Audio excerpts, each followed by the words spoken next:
Well, tonight we're going to talk about common sense.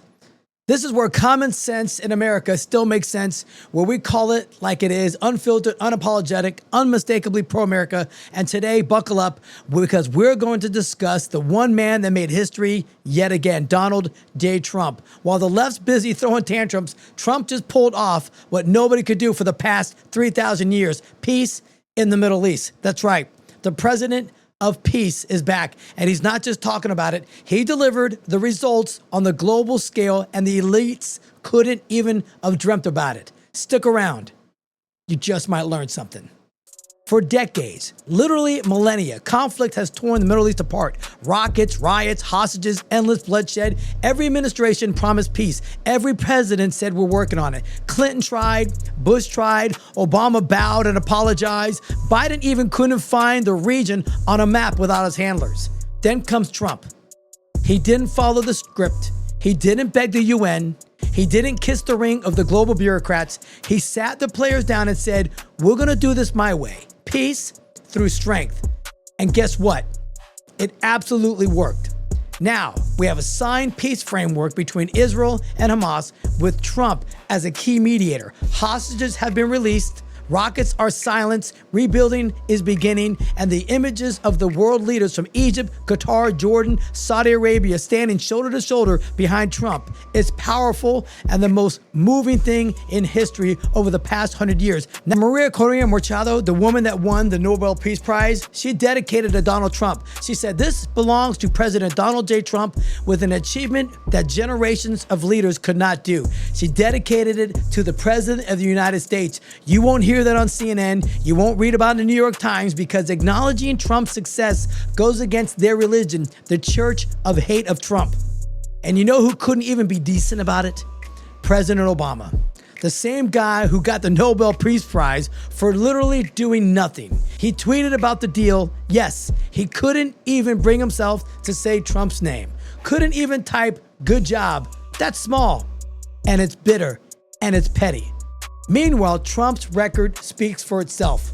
The Abraham Accords, Israel, UAE, Bahrain, Morocco, Sudan, all normalized relations under his watch. Serbia, Kosovo, economic normalization. Armenia, Azerbaijan, border talks. Syria, ceasefire agreements. Egypt, Ethiopia, mediation over the Nile dispute. Congo, Rwanda.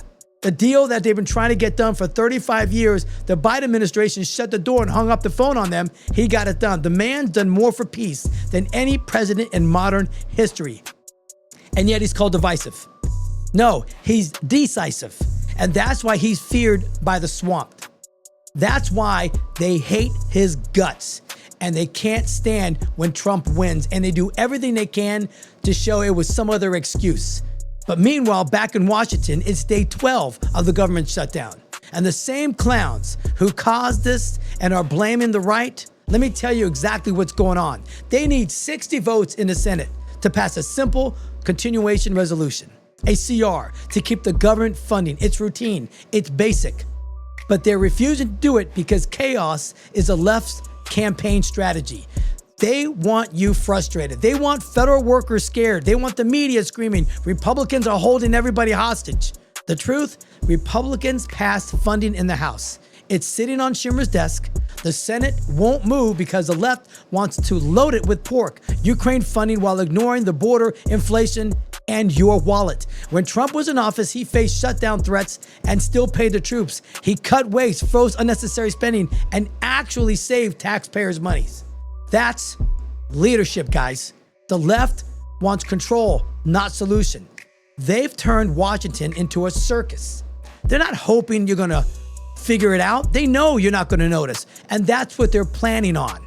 Because if you don't pay attention to what's going on, the left is going to continue driving our government right into the ground. And guess what? The bike parade just went full swing today, no pun intended. Yep, the annual naked bike run is back. I talked about it the other day. Thousands of people unclothed, blocking traffic, businesses, and calling it activism. They're protesting the ICE agents that are there. We've got parents covering their kids' eyes, people trying to get home from work, ambulances stuck in traffic, and these folks are saying the planet is going to be doomed. If that happened in Florida, It will last about 5 minutes. Why? Because in Florida, we'll run you over if you block the highway. If you block traffic in Florida, you're getting moved fast. Governor DeSantis doesn't play around. That's the difference between red states with value and blue states that celebrate chaos. And Portland's a perfect example of what happens when the left runs the city. Chaos happens and a collapse under its own insanity. And get this, Canada is going to ban bacon. Canadian bacon is going to be banned. Now, here's a little something you guys should be interested in. Schools now are asking parents not to pack bacon sandwiches for their kids' lunches. Why? Because it offends Muslim students. Let's be honest. This is about kindness. This is about submission. Canada's bending over backwards to woke policies and the police, and now they're coming for your lunchbox. When you start censoring what kids can eat because of potential offensiveness to a certain group of people, you've lost it. What's next? Peanut butter because it might offend vegans? Maple syrup because it's not substantial? It's culture erasure disguised as tolerance. You can't respect someone's beliefs without banning your own traditions. Bacon and ham are part of the Western culture, period. I think the West was one on it, right? And if the left keeps pushing, we're going to wake up one day and realize we've traded freedoms for feelings. This all ties together, guys. Abroad, we've got peace for the first time in thousands of years, thanks to Donald Trump. At home, we've got government shutdown, thanks to the left. And between, we've got woke madness, naked protests, and bacon bans. The contrast couldn't be more clear. Trump builds peace, the left builds problems, and it's constant. It's time to choose which way you want to go with your country. Do you want a president who gets things done or a party that gets in the way? Donald J. Trump is the president of peace, the architect of order, and the man the establishment fears because he exposes their failures. So tonight, let's give credit where credit is due to a leader who doesn't just talk about peace, he creates it. Make sure you like, share, and join me next time for a little chit chat, some observations, and some good old-fashioned conversation. Because it isn't just a show, it's a conversation for America's comeback. Thanks.